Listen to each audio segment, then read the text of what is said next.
One is just a used NES, little yellowed dirt in the grills here. There's dust and debris in there. Just overall in kind of okay condition. There's a few little cracks on the side, but otherwise it looks like it's in really good shape. So first things first, open this up and then take a look inside.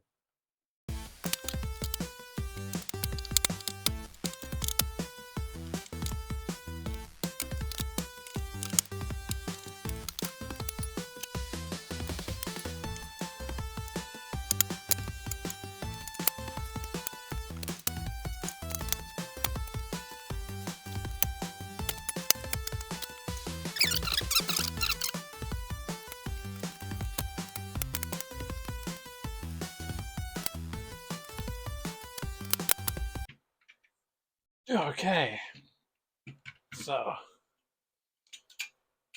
see how this looks. Not too bad. This definitely needs a good clean.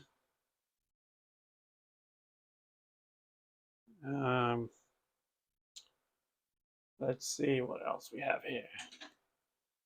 The board looks like it's in pretty good shape. I don't see really much evidence of any capacitor leakage. Have not seen inside the RF module yet. Just a little dirty and dusty. I mean, it really could benefit just from a light sanding and coat job. These definitely need cleaned up. Obviously, we will take the pin connector off and refurbish that too. I never like to replace it with those aftermarket ones because they grip the games too hard, and it scares me that they damage the games. So I don't use those. I like the original. This one's really hard to get off for some reason. When you take these off, you've got to just be careful not to hurt anything else. There we go. So the pin connector's off. I'll give that a good refurbishing. That'd be like straightening out the pins, cleaning them, getting any oxidization off of them. So anything that could prevent them from reading the games.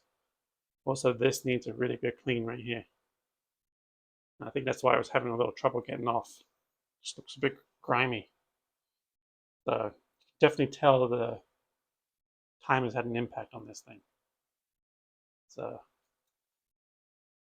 first things first, we're going to have to replace all the capacitors on this and take this RF module off. It's pretty difficult. You have to desolder. There's these huge globs right here that require a lot of temperature, a lot of time and patience to take off. So I'm going to do that. Speed up the video so you're not just watching me desolder. And then, oh, look at that. What is all that in there? Yuck. And there's lots of dirt here. It's just going to get a full clean out. So that's part of the service. It's getting all that grime out, making everything look new. There's obviously been some yellowing to this console. I'll try and de-yellow it a little bit. I don't like to do that too much because it kind of wears on the plastic a little bit. So you don't want to do it too much, just a little bit, just enough where it doesn't look terrible, but it looks better. So honestly, first things first when desoldering this, because it is difficult, is you want to put new, just flow new solder into those joints. So that when it comes to desoldering, it just comes out a lot easier, because that solder that's in there is like 30 years old. So it's so old, it's hard to desolder. So that's the first thing you want to do, is just get some fresh solder mixed in, flowed in there, help them come out.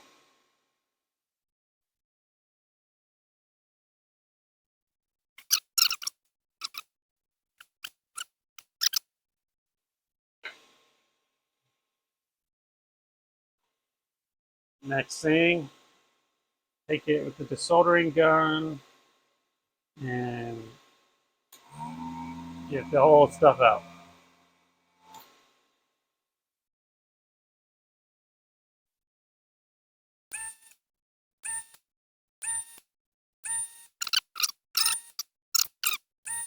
Let me get the worst off. So the worst part.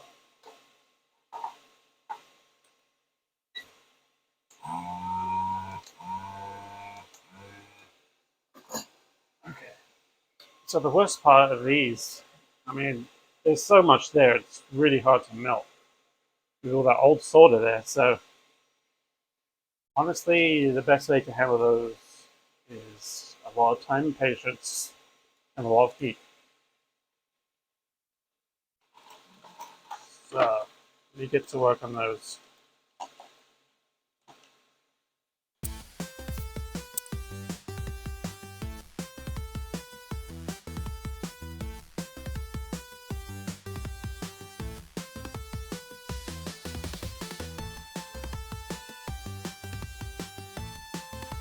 All right.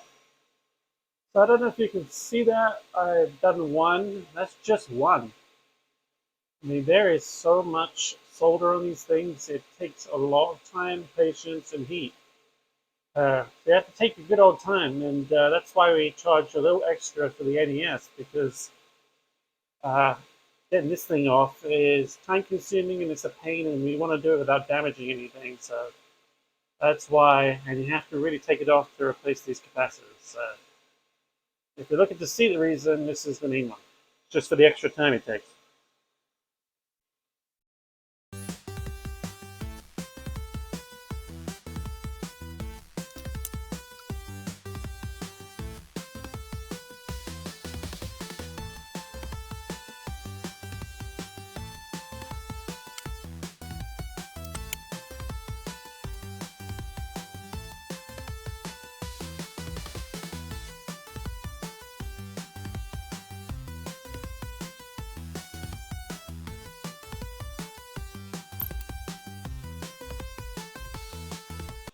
And then you can clean up the board afterwards. But here it should come off. A little wiggle.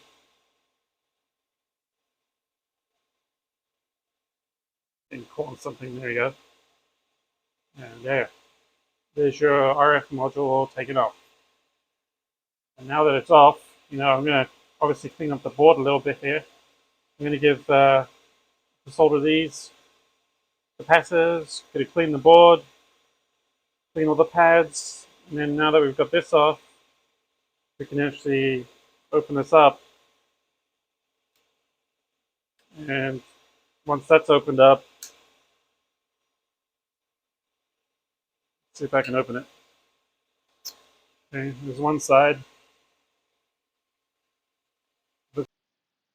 Just wanted to pause here because I later realized that this is actually residue from a leaky capacitor. So looks like it leaked on the board and caused some slight damage to the protective layer on there. It's pretty gunky in there.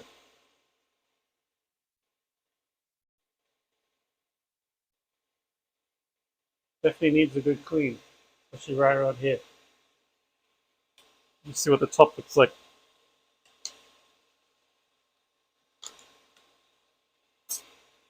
So it looks okay. You can see though, in here the capacitors are they're so tightly packed in there. Like you wouldn't be able to change those easily without taking it apart like this. And another thing that I'll probably change is the voltage regulator here. And I want to change that mainly because it gives the console a little bit of an amperage boost, and also I'm going to be modding this one, so I'm going to be putting the RGB mod in there. I want it to have a little more current from the mod. As soon as you add something additional to a console like this, it's taking up more power, and you probably want a little bit more supply. So we're going to get that little upgrade too. So I'm gonna sort of pause the video here and come back, and once I'm back, I'm gonna clean things first, and then I'll desolder the capacitors, and then we'll move on to the next step. Okay, so we're at the point now where I'm ready to remove the old capacitors and put the new ones in. So I've cleaned this up. I've shined the outside, polished the ports, cleaned any debris and dust out of them so they look as clean as I can get them. So I've spent a lot of time doing that. I'm going to recoat the outside of this so it looks fresh. I also cleaned the board. So basically a scrub completely over like a good deep clean of the whole board. So just to clean any dust, debris off of there, and any of my leftover flux from when I removed this piece. So it's clean, ready to go. And now just time to remove these 3 capacitors from the board and then the ones in the module too. So I'm going to go ahead and get started on that. So I'll start with this one right here.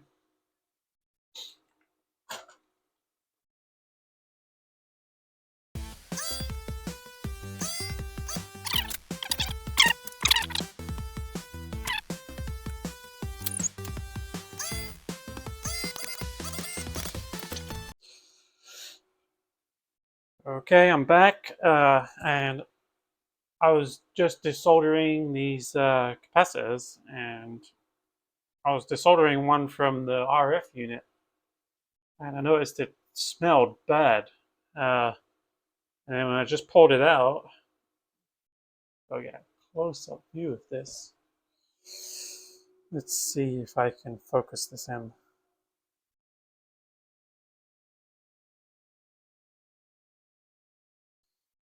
That, oh, there we go. That had leaked. You can tell by the odor when you're desoldering it, and then when you look at it, you can see it's been leaking. So, classic example of what you will find in these consoles being 30 years old, and that's why it's extremely important to replace these. So, that's why we do this. This is what I find like most of the time. It's not often that I pull these out and find that one has not leaked. So, just a prime example. This console was, funny enough, it was working. So, I'm guessing the picture would have been bad on it with the leaky capacitor. It could have been the sound. So just wanted to demonstrate what you find, and that's why I'm doing what I do. So I'm going to get back to desoldering now, and then the next step I will be desoldering the picture chip, so the PPU I think it's called, and that's for the RGB. One thing that I always do is I put a little dab of thermal paste right behind the new voltage regulator. Those things get really hot, and it dissipates heat better into the heatsink over here. They don't usually come with thermal paste behind them, but I think it's a highly recommended thing to do, especially if you're upgrading the voltage regulator. Even with the original one, it should have had something there to dissipate the heat better. You find this on the Super Nintendo too, and I always put just a little bit of thermal paste behind it. That really helps in the long run, keep the components lasting longer and cool as possible. Alright, another point I wanted to make was where that capacitor leaked. I think I see, when I first opened this up, I noticed there was like kind of like a stain around here. And I believe that was where the capacitor leaked, and you can see it's kind of degraded some of the protective layer on the circuit there. And what I'm going to do is the traces are fine, but I'm going to just give it, now that I've cleaned off all the leakage, I'm going to put a fresh coat of protectant on there to prevent it from degrading any further. So something else I would always do for any console that I get, it's really strive to go above and beyond, like not just replacing the parts and leaving it be. And we put a lot of protection in place to try and make these last. So spend a lot of time on every detail to make sure it's a job done right. So I'm going to go ahead and put some of this on, let it cure, and then continue to work. Okay, here's the result. This stuff cures with a UV light immediately, and it will protect the board and the traces for the future here. So definitely worth putting on there, especially since there was a capacitor leak, and if it was to ever happen again in the future, that is where all the capacitors are. So if it ever leaks again, at least you've got some layer of protection there and won't completely destroy it. I don't know what these things will be like in 30 years, but you know, it's about preservation, so gotta do what you can, keep these things in good shape. So new capacitors are in, both in the RF module and on the NES board. Uh, so one thing to note is if you are putting in a NES RGB mod, you need to lay those capacitors flat because there's going to be a mod chip that goes on top and it would not fit if they're sticking up. So make sure you put those flat, and you might as well do it anyway, even if you're not putting in the mod right now. You never know when you might do it in the future, so to save you the extra work, just lay them flat.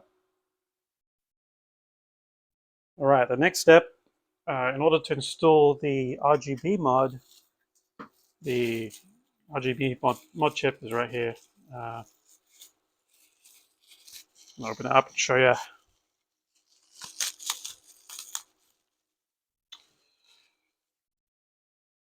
In order to install this, you have to desolder this chip right here.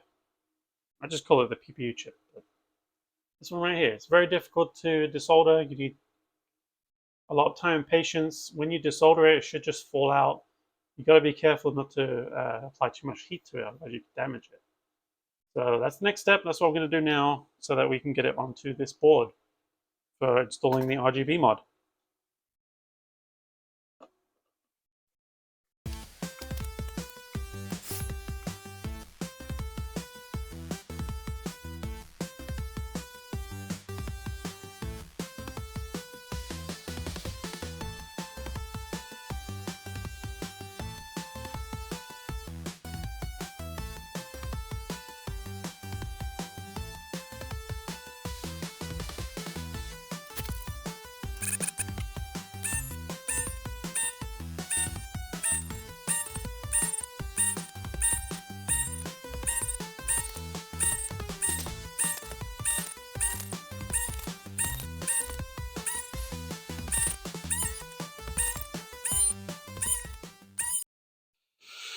Okay, so there you have it. The PPU, this particular chip, just handles all the graphics, and as you can see, it's been removed. There are a couple, at least 3 or 4 or 5 pins that are particularly hard to desolder. I don't know why, and I suspect it's because there's solder on both ends, on top of the pin and below it. So there you have it, successfully removed. That's probably one of the most difficult parts of this mod, is just removing that chip and removing it safely, because there are pads and traces on the top and on the bottom of the board. And they're really delicate and easy to break. So without the right tools, it's hard. I wouldn't recommend trying to do this with just solder wick, or if you're someone at home thinking about modding your console, you want the right tools to be able to do this kind of mod. Otherwise, I recommend sending it to someone to get it worked on. That's what we do, and that's why we're here. So um, if you're interested in modding your NES, just check out our website, revivemyretro.com. So the next step now is putting in the new socket for the PPU. So the kit that you get comes with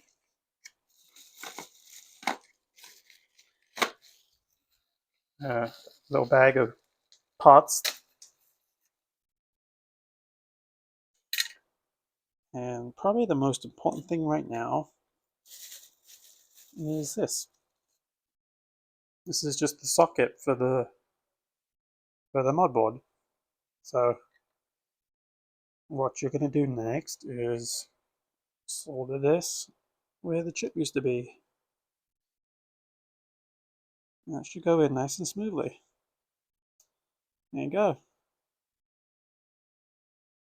So, I'll get that soldered in next, and we'll continue the video from there.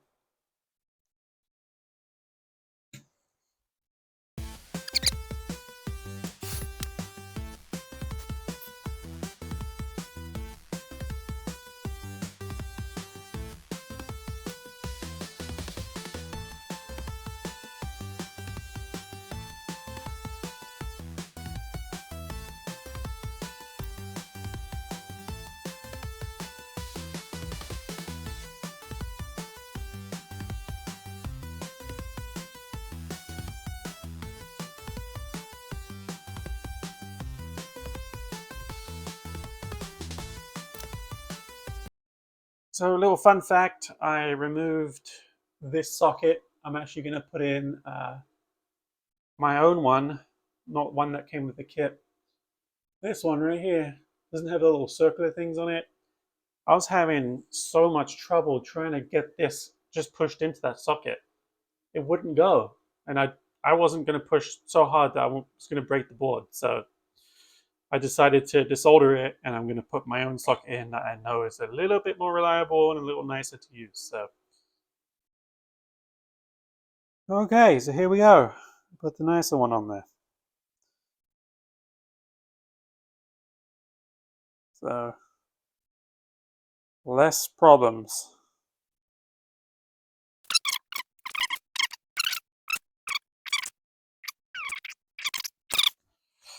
Solid connections on there. So that's much better.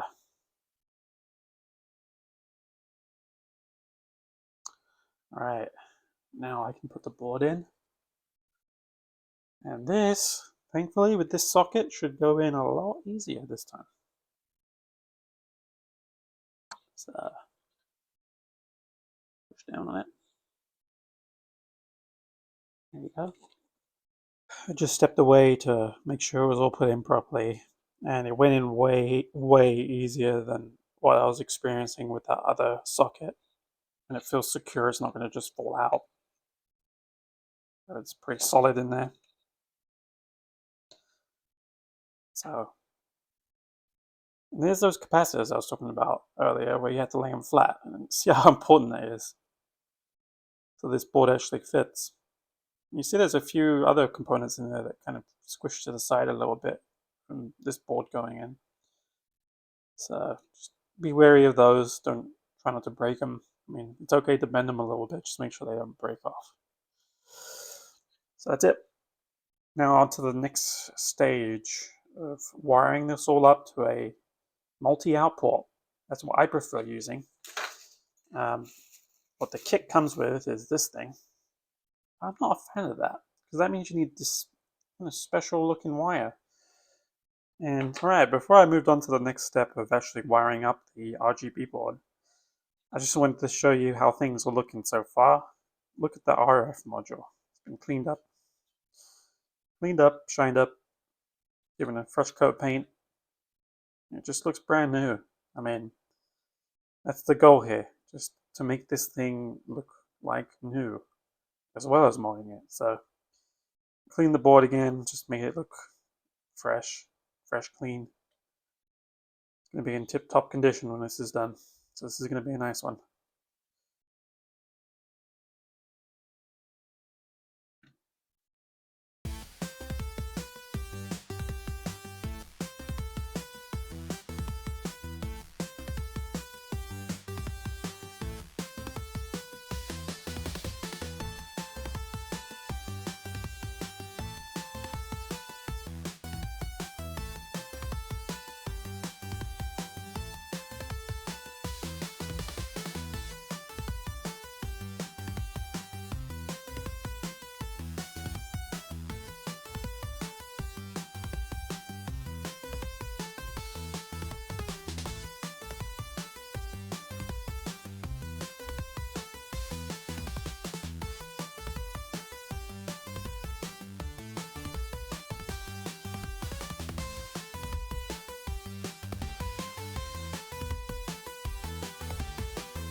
Okay,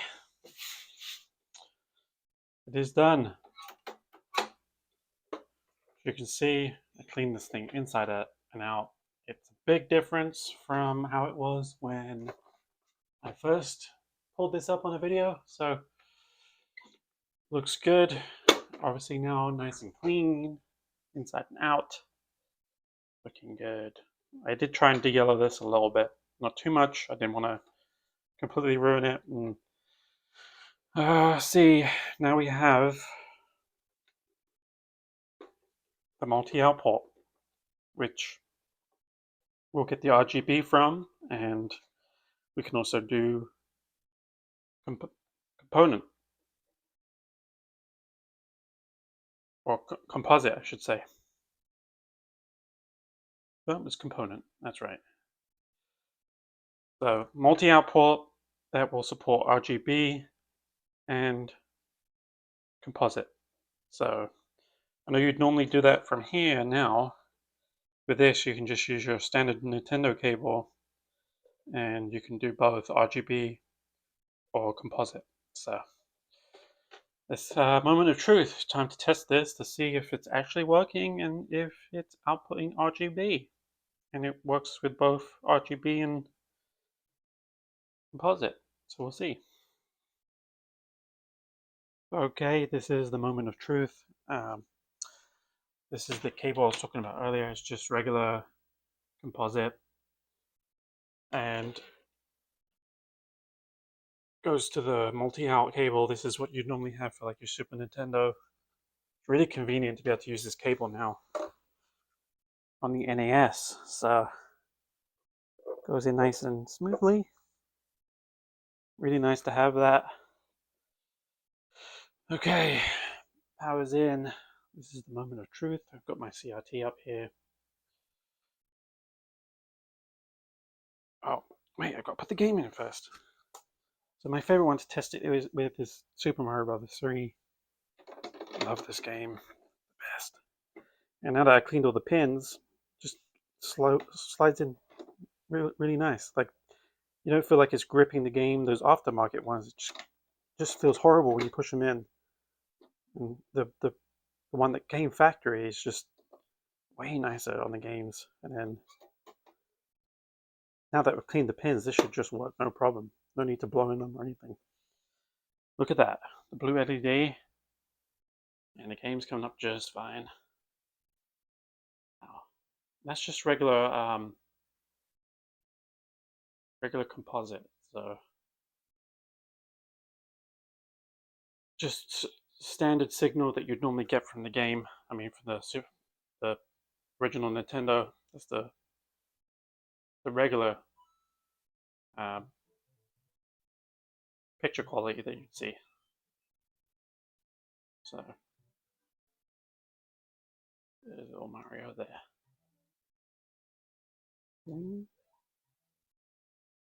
Okay, so now I'm gonna switch it over to the RGB and see if we can tell the difference. And you can really tell the difference with the color and just the details. The trees there, can't really see the details on them. When you go through RGB, it's just a lot nicer. You have to see it in person. It through a phone is just not as great. And what I'm probably going to do after this is just go down and plug everything into my RetroTinks and just do a comparison with that too. Maybe share some images. So I'm going to pause this, get it switched to the RGB, power it on. Let's look at the difference. Okay, here we go with the RGB. This is on a CRT. Just look at the difference.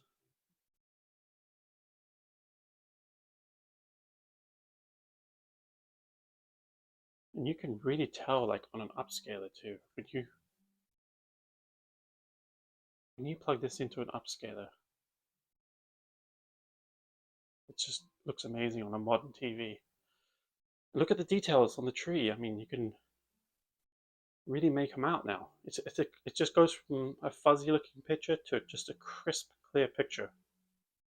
And just seeing it with your human eyes, just it's amazing to look at. Seeing your original Nintendo coming out in this good quality. So this is a mod I think well worth doing. Would not hesitate to recommend it to someone. There you go. Now I'm going to go take it down to the upscaler. You can see what it looks like modern TV. But just seeing it through a camera just doesn't justify it. So, but at least you can get somewhat of a little bit of an idea. Oh, real quick before I go to the upscaler comparison, with this mod you can actually hold select and up button. So this is all wired up. When I wired the mod up, I wired it up so it could do this. But select, hold up, and it changes different modes, different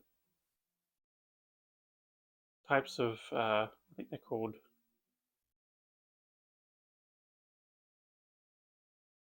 them palettes or something like that. Palettes. There's a bunch of different ones. A lot actually. You can go through and just go pick which one you like, and some of them make the colors a little more vibrant. Really cool. So here I have the NES hooked up to my RetroTink, and it's outputting just standard component right now. It's the standard image quality that you'd usually get from the NES. And in just a moment here, I'll switch it to RGB through the RetroTink, and you'll be able to compare the difference. See, the images are a little blurry. So this is the best kind of upscaling you can get without modding the console. Now this is RGB. This is what you get when you mod the console. Crisp, clear image, vibrant colors. Really looks great on a HD TV. Really wonderful. In just a moment here, I will jump into the first level and then flip it back to composite. So this is the first level with RGB. You can see the colors are vibrant. The picture's clear. The bushes, you can see the details. And it's just the same throughout the game. All these new details that you can see that you couldn't see before. And then I'll flip it back to composite through, here we go, composite through the RetroTink, and you can just see the quality goes right down. So can't see the details in the bushes really anymore. The picture's kind of blurry, not as much color, and more color bleeding too. So it just makes for a whole different experience through your upscaler. It really does.